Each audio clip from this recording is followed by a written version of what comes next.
여러분, 안녕하세요. 오늘 들려드릴 이야기는 정말 믿기 힘든 실화입니다. 평범한 오후 낮잠을 자다가 단 10분 만에 목숨을 건 탈북 계획을 세운 여성이 있습니다. 준비 기간? 고작 이틀. 계획은? 머릿속에서 완성됐다고 합니다. 그녀는 어떻게 이 미친 결정을 내렸을까요? 그리고 정말 살아남았을까요? 지금부터 최수진 씨의 충격적인 탈북 스토리를 시작하겠습니다. 2023년 초 북한 함경북도의 한 작은 어촌마을. 최수진 씨는 29살의 젊은 나이였지만 이미 삶에 지쳐 있었습니다. 그녀의 직업은 어부였습니다. 정확히 말하면 불법 조업을 하는 배에서 일했죠. 북한에서 개인이 배를 소유하고 고기잡이를 하는 것은 엄격히 통제됩니다. 하지만 생계를 위해 몰래 배를 운영하는 사람들이 있었고 수진 씨도 그 중 한 명이었습니다. 새벽 3시면 일어나 바다로 나갔습니다. 배는 낡았고 엔진은 언제 멈출지 모를 정도로 불안했습니다. 하루 고기를 잡아서 돌아오면 그중 대부분은 보안원들에게 바쳐야 했습니다. 생산 할당량을 채워라. 그게 그들의 명령이었죠. 할당량을 채우지 못하면 배는 압수당하고 심하면 구금됩니다. 수진 씨는 하루하루가 불안했습니다. 언제 걸릴지 모르는 두려움 속에서 그저 하루를 버티는 것이 전부였습니다. 그런 수진 씨의 일상을 완전히 뒤흔든 사건이 발생합니다. 2023년 5월 뉴스에서 충격적인 소식이 들려왔습니다. 북한 주민 9명이 목선을 타고 탈북에 성공했다. 가족 전체가 작은 배를 타고 남한으로 넘어왔다는 겁니다. 수진 씨는 그 뉴스를 듣는 순간 온몸에 전율이 흘렀습니다. 정말 가능한 거구나. 사실 탈북은 수진 씨에게 낯선 개념이 아니었습니다.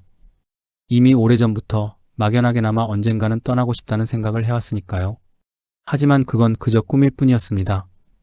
국경은 철저히 봉쇄되어 있고 중국으로 넘어가는 것조차 목숨을 걸어야 하는 일이었습니다. 바다로 가는 건 더더욱 불가능해 보였죠.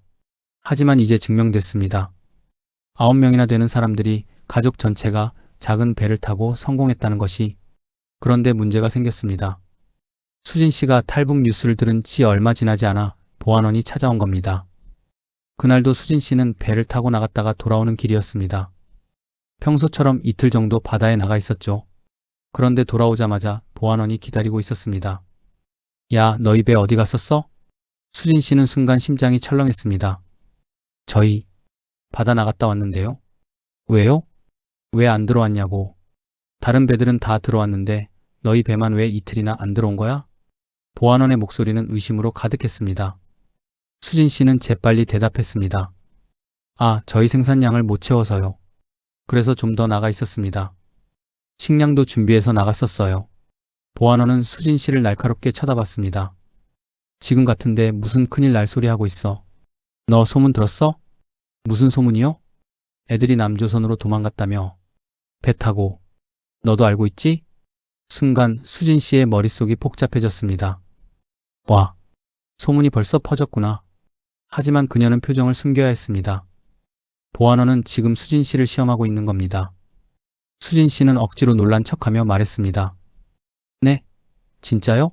오, 놀랍네요. 그런 일이 있었다고요? 그리고는 분노한 척 연기를 이어갔습니다. 아, 진짜 나쁜 놈들이네요. 그럼 저희 같은 사람들은 더 통제 심해지는 거 아니에요? 진짜 짜증나네요. 보안원은 수진 씨의 눈을 계속 응시했습니다. 의심의 눈초리였습니다. 수진 씨는 온몸에 긴장이 감돌았지만 최대한 자연스럽게 행동했습니다. 다행히 보안원은 더 이상 묻지 않고 떠났습니다. 하지만 수진 씨는 알았습니다. 이제 시작이구나. 감시가 더 심해질 거야. 보안원이 떠난 후 수진 씨는 혼자 생각에 잠겼습니다. 사실 아까 보안원 앞에서 했던 말들은 모두 거짓이었습니다. 수진 씨는 그 뉴스를 듣고 짜증이 난 게 아니었습니다. 오히려 엄청난 희망을 느꼈습니다. 나도 갈 수 있어. 나도 할 수 있어. 9명이 성공했다면 자신도 할 수 있다는 확신이 들었습니다. 수진 씨는 배를 다루는 데 익숙했습니다. 바다의 흐름도 알고 있었고 날씨를 읽는 법도 알았습니다. 그리고 무엇보다 그녀에게는 절박함이 있었습니다. 이대로는 살 수 없어. 하지만 문제가 있었습니다. 어떻게 가야 할까? 언제 떠나야 할까? 누구와 함께 가야 할까? 그리고 무엇보다 들키지 않고 떠날 수 있을까? 수진 씨는 머릿속으로 계속 계획을 세웠습니다. 하지만 쉽지 않았습니다. 경계는 점점 더 심해지고 있었고 배를 타고 나가는 것조차 의심받는 상황이었으니까요. 일단은 기다려야 해. 기회를 봐야 해. 수진 씨는 그렇게 생각했습니다. 하지만 운명은 그녀에게 기다릴 시간을 주지 않았습니다. 2023년 10월 14일 낮 5개월이 흘렀습니다. 그동안 수진 씨는 탈북을 꿈꿨지만 실행에 옮기지는 못했습니다. 감시는 여전히 삼엄했고 배를 타고 나갈 때마다 철저히 체크당했습니다. 그런 평범한 10월의 어느 날 새벽부터 바다에 나갔다 온 수진 씨는 지쳐서 낮잠을 자고 있었습니다. 옆에는 이모 김영희 씨도 함께 자고 있었죠. 수진 씨와 영희 씨는 같은 집에서 살고 있었습니다. 두 사람은 단순한 이모와 조카 관계를 넘어서 서로를 의지하는 동반자 같은 사이였습니다. 오후 2시쯤 수진 씨는 잠에서 깼습니다. 하지만 이상했습니다. 몸은 피곤했지만 머리는 이상하게 맑았습니다. 그리고 갑자기 한 가지 생각이 머릿속을 스쳤습니다. 나 지금 뭐 하고 있는 거지? 수진 씨는 천장을 바라보며 생각했습니다. 나는 행복한가? 대답은 명확했습니다. 아니요. 나는 왜 이렇게 살고 있는 거지? 매일 새벽에 일어나서 위험한 바다로 나가고 잡은 고기는 대부분 빼앗기고 항상 쫓기는 기분으로 살고 하고 싶은 옷도 못 입고 가고 싶은 곳도 못 가고 모든 게 통제당하는 삶. 이게 뭐지? 이게 삶이야? 순간 수진 씨의 가슴 속에서 뭔가가 폭발했습니다. 짜증이 났습니다. 분노가 치솟았습니다. 그리고 결심했습니다. 가야 돼. 지금 가야 돼. 수진 씨는 옆에서 자고 있는 이모를 흔들어 깼습니다. 이모, 이모, 일어나 봐. 영희 씨는 졸린 눈으로 조카를 바라봤습니다. 왜 깨워? 자고 있잖아. 이모, 한국 가자. 뭐? 영희 씨는 순간 귀를 의심했습니다. 수진아, 너 지금 뭐라고 했어? 한국 가자고. 우리 남조선 가자. 영희 씨는 황당한 표정으로 시계를 봤습니다. 오후 2시 30분. 수진아, 너 지금 잘 시간이야. 다시 자. 하지만 수진 씨는 포기하지 않았습니다. 아니야, 이모. 나 진짜야. 진심이야. 야, 수진아. 농담도 정도껏 해야지. 농담 아니야. 이모, 진짜 가자. 우리 지금 가자. 영희 씨는 황당함을 넘어서 걱정이 되기 시작했습니다. 애가 머리가 돌았나? 수진 씨는 계속 이모를 설득했습니다. 하지만 영희 씨는 믿지 않았습니다. 수진 씨는 결국 다시 누웠습니다. 역시 안 믿네. 하지만 그녀의 머릿속은 계속 돌아갔습니다. 수진 씨는 다시 눈을 감았지만 잠이 오지 않았습니다. 아니, 잠을 잘 수가 없었습니다. 머릿속에서 계속해서 계획이 만들어지고 있었으니까요. 어떻게 가지? 언제 떠나지? 배는 어떻게 구하지? 기름은? 이모를 어떻게 태우지? 질문들이 쏟아졌고 동시에 답들이 떠올랐습니다. 신기했습니다. 마치 누군가가 수진 씨의 머릿속에 직접 답을 써놓는 것처럼 모든 것이 명확해졌습니다. 10분. 정확히 10분이 지났을 때 수진 씨는 완벽한 계획을 완성했습니다. 어떤 배를 쓸지, 어떻게 기름을 구할지, 어떤 경로로 갈지, 언제 출발할지 모든 것이 머릿속에 그려졌습니다. 수진 씨는 벌떡 일어났습니다. 이모, 또 뭐야? 계획 다 됐어. 나 진짜 계획 다 짰어. 영희 씨는 한숨을 쉬며 일어나 앉았습니다. 수진아, 무슨 계획? 한국 가는 계획.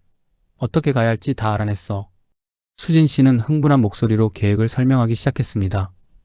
그리고 영희 씨의 표정이 서서히 바뀌기 시작했습니다. 황당함에서, 놀라움으로, 놀라움에서, 진지함으로. 수진 씨의 설명을 다 들은 영희 씨는 조용히 말했습니다. 수진아, 이거 진짜 될 것 같은데? 그치? 나도 그래. 근데 영희 씨는 잠시 눈을 감고 무언가를 느끼는 듯 했습니다. 영희 씨에게는 특별한 능력이 있었습니다. 가끔씩 미래를 보는 것 같은 직감이 있었던 겁니다. 그리고 그 직감은 대부분 맞았습니다. 수진아, 응? 우리 24일쯤에 도착할 것 같아. 네? 24일? 수진 씨는 당황했습니다. 아니, 이모. 우리 16일에 출발하잖아. 이틀이면 되는데 왜 24일까지 걸려? 나도 몰라. 근데 그렇게 보여. 이모, 그건 너무 오래 걸리는 거 아니야? 하지만 영희 씨는 확신에 찬 표정이었습니다. 수진아, 들어봐. 나한테 뭔가 보여. 숫자가 보인다고. 무슨 숫자? 24. 그리고 영희 씨는 잠시 멈췄다가 말했습니다. 우리 안 죽어. 성공해. 그 말에 수진 씨의 온몸에 전율이 흘렀습니다. 진짜? 응. 근데 뭔가 숫자가 탁 나와. 24. 수진 씨는 믿기 어려웠지만 이모의 직감을 믿기로 했습니다. 지금까지 이모의 예감은 항상 맞았으니까요. 그럼 우리 언제 떠나? 16일. 16일? 이틀 뒤? 응. 바로 가야 돼. 영희 씨는 놀랐습니다. 수진아, 그건 너무 급한 거 아니야? 아니야, 이모. 지금 아니면 못 가. 마음 먹었을 때 바로 가야 돼. 수진 씨의 목소리에는 확신이 담겨 있었습니다. 우리 더 기다리면 기회를 놓칠 거야. 그리고 내가 마음이 바뀔 수도 있어. 근데 엄마는? 엄마한테는 말 안 할 거야. 뭐? 말도 안 하고? 응. 말하면 못 가게 할 거잖아. 영희 씨는 고민에 빠졌습니다. 하지만 결국 고개를 끄덕였습니다. 알았어. 그럼 16일 날 출발하자. 둘은 손을 맞잡았습니다. 이제 돌이킬 수 없는 결정을 한 겁니다. 10월 14일 낮에 결심을 한 후 수진 씨와 영희 씨에게 주어진 시간은 단 48시간이었습니다. 하지만 준비는 생각보다 복잡했습니다. 무엇보다 중요한 건 들키지 않는 것이었습니다. 만약 누군가 의심하기라도 한다면 모든 게 끝장이었습니다. 수진 씨는 평소처럼 행동했습니다. 새벽에 일어나서 배를 준비하고 보안원들에게 인사하고 바다로 나가는 척하고 모든 게 평범해 보여야 했습니다. 가장 큰 문제는 기름이었습니다. 북한에서 기름은 매우 비쌌습니다. 특히 배에 쓰는 엔진용 기름은 리터당 13,500원 정도 했습니다. 그리고 남한까지 가려면 엄청난 양의 기름이 필요했습니다. 수진 씨는 조금씩 기름을 모았습니다. 고기잡이 나간다는 핑계로 기름을 구매했습니다. 하지만 너무 많이 사면 의심받을 수 있었습니다. 이모, 우리 기름이 부족할 것 같아. 그럼 어떻게 해? 일단 최대한 모으고 나머지는 운에 맡겨야 할 것 같아. 기름만큼이나 중요한 게 식량이었습니다. 이모의 예언대로라면 그들은 최소 8일을 바다에서 보내야 했습니다. 수진 씨는 몰래 식량을 모았습니다. 라면, 통조림, 비스킷, 생수 모두 조금씩 눈에 띄지 않게 준비했습니다. 가족에게 거짓말. 가장 힘들었던 건 가족을 속이는 것이었습니다. 특히 수진 씨의 어머니는 아무것도 모르고 있었습니다. 10월 15일 저녁, 어머니가 물었습니다. 수진아, 내일 또 배 나가? 네, 엄마. 이틀 정도 나갔다 올게요. 조심해라. 요즘 파도가 거센데. 걱정 마세요. 수진 씨는 어머니를 꼭 안아주고 싶었습니다. 하지만 그럴 수 없었습니다. 이상하게 보일 수 있었으니까요. 그날 밤 수진 씨는 잠을 이루지 못했습니다. 엄마, 미안해요. 나중에 꼭 모셔올게요. 10월 15일 밤, 수진 씨와 영희 씨는 마지막 점검을 했습니다. 기름 확인했어? 응. 식량은? 준비했어. 나침반은? 있어. 그럼. 각오는? 영희 씨가 조카를 바라보며 물었습니다. 수진 씨는 고개를 끄덕였습니다. 이모, 우리 죽을 수도 있어. 알아. 후회 안 해? 후회? 여기서 이렇게 사는 것보다는 차라리 바다에서 죽는 게 나아. 두 사람은 웃었습니다. 이상하게도 두렵지 않았습니다. 오히려 희망에 차 있었습니다. 2023년 10월 16일 새벽 4시. 드디어 그날이 밝았습니다. 수진 씨와 영희 씨는 새벽 4시에 조용히 집을 나섰습니다. 평소처럼 배를 타러 가는 것처럼 보여야 했습니다. 항구로 가는 길, 보안원이 한 명 서 있었습니다. 어디가? 고기잡이 나갑니다. 이틀? 네. 그래, 조심해서 다녀와. 보안원은 의심하지 않았습니다. 평소에도 자주 나가던 배였으니까요. 수진 씨와 영희 씨는 배에 올랐습니다. 손이 떨렸습니다. 이제 시작이다. 엔진을 켰습니다. 부르릉. 낡은 엔진이 힘겹게 돌아갔습니다. 배가 천천히 항구를 떠났습니다. 뒤를 돌아보니 마을이 점점 작아지고 있었습니다. 안녕, 고향. 안녕, 북한. 수진 씨는 눈물이 날 것 같았지만 참았습니다. 지금은 집중해야 할 때였습니다. 첫날 순조로운 출발. 첫날은 비교적 순조로웠습니다. 날씨도 좋았고 파도도 잔잔했습니다. 수진 씨는 나침반을 보며 방향을 잡았습니다. 계속 남쪽으로. 이모, 배고파? 아니, 아직은 괜찮아. 그래도 좀 먹어. 체력 유지해야 돼. 두 사람은 라면을 끓여 먹었습니다. 바다 한가운데서 먹는 라면. 이상하게도 맛있었습니다. 수진아, 응? 우리 정말 성공할 수 있을까? 당연하지. 이모가 그랬잖아. 우리 안 죽는다고. 영희 씨는 웃었습니다. 그래, 맞아. 둘째 날부터 상황이 달라지기 시작했습니다. 날씨가 변했습니다. 바람이 강하게 불기 시작했고 파도가 높아졌습니다. 배가 심하게 흔들렸습니다. 이모, 괜찮아? 어지러워. 영희 씨는 뱃멀미를 하기 시작했습니다. 수진 씨도 힘들었지만 꾹 참았습니다. 누군가는 배를 조종해야 했으니까요. 그런데 더 큰 문제가 생겼습니다. 이모, 기름이 생각보다 빨리 줄어들고 있어. 뭐? 엔진이 기름을 너무 많이 먹어. 이러다가 중간에 떨어질 것 같아. 영희 씨는 불안한 표정을 지었습니다. 그럼 어떻게 해? 모르겠어. 일단 계속 가보는 수밖에. 셋째 날 아침, 최악의 상황이 벌어졌습니다. 엔진이 멈췄습니다. 뭐야? 왜 멈춰? 수진 씨는 황급히 엔진을 점검했습니다. 이모, 엔진이 고장 난 것 같아. 고치면 되잖아. 그게 부품이 없어. 두 사람은 패닉에 빠졌습니다. 엔진이 없으면 배는 그냥 표류할 뿐입니다. 수진아, 우리 어떻게 해? 일단 진정하자. 진정하고 생각해보자. 수진 씨는 엔진을 다시 점검했습니다. 그리고 문제를 찾았습니다. 이모, 이거 연결 부분이 느슨해진 거야. 고칠 수 있어? 해볼게. 수진 씨는 있는 힘껏 부품을 조였습니다. 그리고 다시 시동을 걸었습니다. 부르릉. 엔진이 다시 살아났습니다. 됐다. 됐어, 이모. 두 사람은 서로를 껴안으며 기뻐했습니다.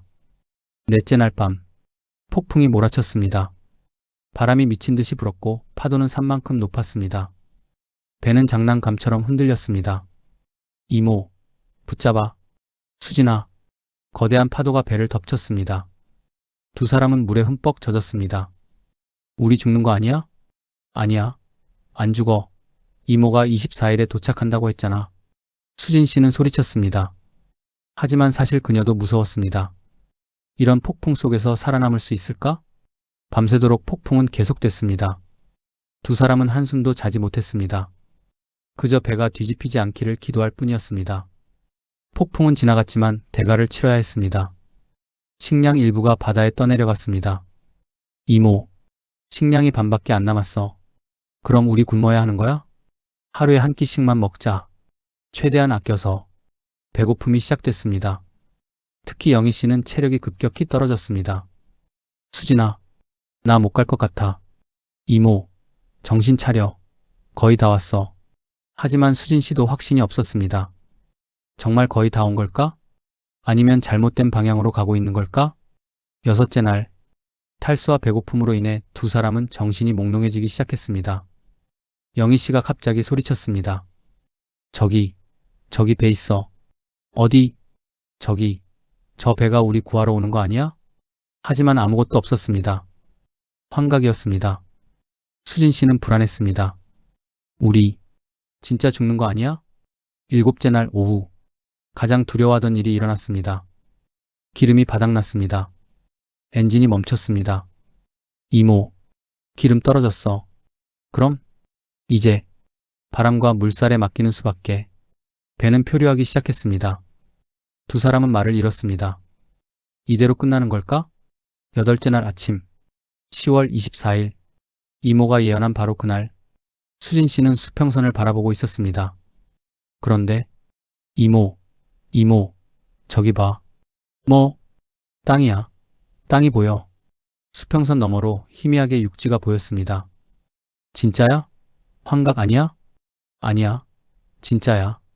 그리고 얼마 지나지 않아 배 한 척이 그들에게 다가왔습니다. 한국 해경 배였습니다. 거기 배. 엔진 끄고 정지하세요.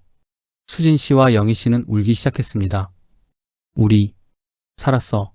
우리 살았어. 한국에 도착한 후 수진 씨와 영희 씨는 즉시 국가정보원으로 이송됐습니다. 조사가 시작됐습니다. 이름이 최수진입니다. 나이는 29살입니다. 탈북 동기는? 수진 씨는 잠시 생각했습니다. 어떻게 설명해야 할까? 10분 만에 계획을 세웠다고? 낮잠 자다가 갑자기 결심했다고? 그냥 불안했어요. 불안? 네. 매일 쫓기는 기분으로 살았어요. 통제받고 감시당하고. 그게 싫었어요. 조사관은 고개를 끄덕였습니다. 하지만 한 가지 의문이 있었습니다. 그런데 준비는 얼마나 했습니까? 이틀이요. 네. 이틀 준비했습니다. 조사관은 믿기 어렵다는 표정을 지었습니다. 보통 탈북자들은 몇 달, 심지어 몇 년을 준비하는데 이틀이요? 네. 14일에 마음먹고 16일에 출발했습니다. 계획은 언제 세웠습니까? 10분 정도 걸렸습니다. 조사관은 더 이상 아무 말도 하지 않았습니다. 하지만 수진 씨는 사실을 말하고 있었습니다. 조사가 끝난 후 수진 씨는 임시 거주시설로 이동했습니다. 그곳에서 첫 번째 충격을 받았습니다. 샤워하셔도 됩니다. 네. 수진 씨는 욕실로 들어갔습니다. 수도꼭지를 틀었습니다. 물이 콸콸 쏟아져 나왔습니다. 와, 북한에서는 물이 귀했습니다. 특히 깨끗한 물은 더더욱. 그런데 여기서는 그냥 틀기만 하면 물이 나왔습니다. 그것도 깨끗한 물이. 수진 씨는 한참을 물을 바라봤습니다. 그리고 울었습니다. 여기가 진짜 한국이구나. 저녁 식사 시간. 직원이 음식을 가져왔습니다. 오늘은 삼겹살이에요. 삼겹살? 수진 씨는 눈이 휘둥그레졌습니다. 식판 위에 고기가 가득했습니다. 그리고 밥도 있었고 반찬도 여러 가지였습니다. 이게 한 사람 거야? 북한에서는 고기를 먹는 것 자체가 사치였습니다. 특히 돼지고기는 명절에나 먹을 수 있었습니다. 그런데 여기서는 그냥 일반 식사로 나왔습니다. 수진 씨는 첫 입을 베어 물었습니다. 으흑, 너무 맛있어서 눈물이 났습니다. 며칠 후 수진 씨는 외출 허가를 받았습니다. 직원과 함께 시내 나들이를 갔습니다. 거리에 나서는 순간 수진 씨는 충격을 받았습니다. 사람들이 자유로웠습니다. 원하는 옷을 입고, 원하는 곳으로 걷고, 원하는 말을 하고, 누구도 감시하지 않았습니다. 누구도 통제하지 않았습니다. 수진 씨 괜찮으세요? 직원이 물었습니다. 수진 씨는 고개를 끄덕였습니다. 네, 그냥 신기해서요. 뭐가요? 여기 사람들은 무섭지 않나요? 뭐가 무섭다는 거죠? 이렇게 자유롭게 다녀도 되는 거예요? 아무도 단속 안 해요? 직원은 웃었습니다. 여기는 그런 거 없어요. 법만 안 어기면 뭐든 할 수 있어요. 수진 씨는 눈물이 났습니다. 그래, 이게 자유구나. 가장 큰 충격은 인터넷이었습니다. 직원이 스마트폰을 하나 건네줬습니다. 이거 쓰세요. 하나원 가기 전까지 쓰시면 됩니다. 이게 뭐예요? 전화기예요. 그리고 인터넷도 되고요. 인터넷? 수진 씨는 북한에서도 인터넷이라는 단어는 들어봤습니다. 하지만 직접 써본 적은 없었습니다. 직원이 사용법을 알려줬습니다. 여기 이 앱 누르면 검색할 수 있어요. 뭐든 검색해보세요. 수진 씨는 떨리는 손으로 검색을 시작했습니다. 북한. 검색 결과가 쏟아졌습니다. 뉴스, 사진, 동영상. 와, 이게 다 북한 이야기네? 수진 씨는 밤새도록 인터넷을 했습니다. 자신이 살았던 나라에 대한 정보를, 전혀 몰랐던 진실을 하나씩 알아가기 시작했습니다. 며칠 후 정부에서 정착 지원금을 줬습니다. 이게 얼마예요? 500만 원입니다. 네? 수진 씨는 믿을 수 없었습니다. 500만 원. 북한에서는 평생 모아도 모을 수 없는 돈이었습니다. 이걸 그냥 주는 거예요? 네, 정착하시라고 드리는 겁니다. 수진 씨는 통장을 받아들고 한참을 바라봤습니다. 이게 현실이야? 꿈이 아니야? 하나원에 입소한 후 수진 씨는 한국 사회 적응 교육을 받기 시작했습니다. 첫 수업은 경제 교육이었습니다. 강사가 물었습니다. 여러분, 은행이 뭔지 아세요? 수진 씨는 손을 들었습니다. 돈을 보관하는 곳이요. 맞아요. 그런데 은행은 그냥 보관만 하는 게 아니에요. 이자도 줍니다. 이자요? 네. 여러분이 돈을 맡기면 은행이 그 돈으로 사업을 하고 수익의 일부를 여러분한테 돌려줘요. 수진 씨는 충격을 받았습니다. 돈이 돈을 버는 거구나. 북한에서는 상상도 못할 일이었습니다. 하나원에서 외출할 때였습니다. 버스를 타는데 수진 씨는 놀랐습니다. 버스가 이렇게 깨끗해? 의자는 푹신했고 에어컨도 나왔고 심지어 TV까지 있었습니다. 그런데 더 놀라운 건 거리에 자동차가 너무 많다는 것이었습니다. 이 차들 다 개인 소유인가요? 네, 그렇죠. 헐. 북한에서는 자동차를 가진 사람이 극소수였습니다. 그런데 여기서는 거의 모든 사람이 차를 갖고 있는 것 같았습니다. 하나원에서 건강검진을 받았습니다. 의사가 말했습니다. 수진 씨 영양 상태가 안 좋네요. 약 처방해 드릴게요. 약값이 얼마예요? 건강보험 적용되니까 거의 안 나올 거예요. 건강보험? 네, 정부에서 의료비를 지원해 주는 거예요. 수진 씨는 또 한 번 충격을 받았습니다. 북한에서는 아파도 병원 가는 게 사치였습니다. 약도 비쌌고 의사를 만나는 것도 쉽지 않았습니다. 그런데 여기서는 정부가 의료비를 지원해 준다고 하나원 옥상에서 서울의 야경을 봤습니다. 불빛이 가득했습니다. 건물마다 거리마다 모든 곳이 밝았습니다. 수진 씨는 숨이 멎을 것 같았습니다. 이게 진짜야? 북한에서는 밤이 되면 거리가 깜깜했습니다. 전기가 부족해서 가로등조차 켜지지 않았습니다. 그런데 여기는 마치 나처럼 밝았습니다. 수진 씨 예쁘죠? 옆에 있던 동기가 말했습니다. 응, 너무 예뻐. 저도 처음 봤을 때 울었어요. 나도 울고 싶어. 가장 큰 충격은 바로 이것이었습니다. 여기서는 꿈을 꿀 수 있다는 것. 하나원 상담사가 물었습니다. 수진 씨는 앞으로 뭐 하고 싶으세요? 저요? 네, 꿈이 뭐예요? 수진 씨는 잠시 생각했습니다. 꿈? 북한에서는 꿈이라는 게 없었습니다. 그저 시키는 일을 하고 살아남는 게 전부였습니다. 하지만 지금은 달랐습니다. 저 공부하고 싶어요. 공부요? 좋죠. 뭘 공부하고 싶은데요? 모르겠어요. 근데 배우고 싶어요. 많이 배우고 싶어요. 상담사는 웃었습니다. 그럼 대학 가는 거 어때요? 대학이요? 제가요? 네, 왜요? 못 갈 거 없잖아요. 수진 씨는 눈물이 났습니다. 나도 대학을 갈 수 있구나. 하나원을 수료한 후 수진 씨는 첫 직장을 구했습니다. 편의점이었습니다. 시급 9,860원. 수진 씨 이거 스캔하면 돼요. 네. 손님이 물건을 샀습니다. 감사합니다. 수진 씨는 돈을 받고 거스름 돈을 줬습니다. 이게 내일이네. 통장에 120만 원이 찍혔습니다. 수진 씨는 통장을 보며 울었습니다. 내가 번 돈. 진짜 내 돈이야. 북한에서는 아무리 일해도 자신의 돈이 아니었습니다. 모든 게 국가의 것이었으니까요. 하지만 여기서는 달랐습니다. 자신이 일한 만큼 정확히 받았습니다. 몇 달 후 수진 씨는 자취방을 구했습니다. 원룸. 작은 공간이었지만 수진 씨에게는 궁전 같았습니다. 내 집, 내 공간. 문을 잠글 수 있었습니다. 아무도 감시하지 않았습니다. 아무도 통제하지 않았습니다. 수진 씨는 방 한가운데 앉아서 울었습니다. 행복의 눈물이었습니다. 수진 씨는 이모 영희 씨와 자주 만났습니다. 이모, 요즘 어때? 좋아. 너무 좋아. 나도. 수진아, 우리 진짜 잘 왔다. 응, 잘 왔어. 두 사람은 함께 바다를 건넌 동지였습니다. 죽음을 함께 넘은 가족이었습니다. 하지만 수진 씨에게는 한 가지 후회가 있었습니다. 어머니를 두고 왔다는 것. 엄마, 미안해요. 수진 씨는 매일 밤 어머니를 생각했습니다. 언젠가는 꼭 모셔올 거예요. 기다려주세요. 수진 씨는 검정고시를 준비하기 시작했습니다. 낮에는 편의점에서 일하고 밤에는 공부했습니다. 힘들었지만 행복했습니다. 왜냐하면 이건 자신이 선택한 삶이었으니까요. 겨울이 왔습니다. 어느 날 눈이 내렸습니다. 수진 씨는 창밖을 바라보며 생각했습니다. 내가 정말 살아있구나. 북한에서도 눈은 내렸습니다. 하지만 그때의 눈은 차갑고 무서웠습니다. 여기서의 눈은 달랐습니다.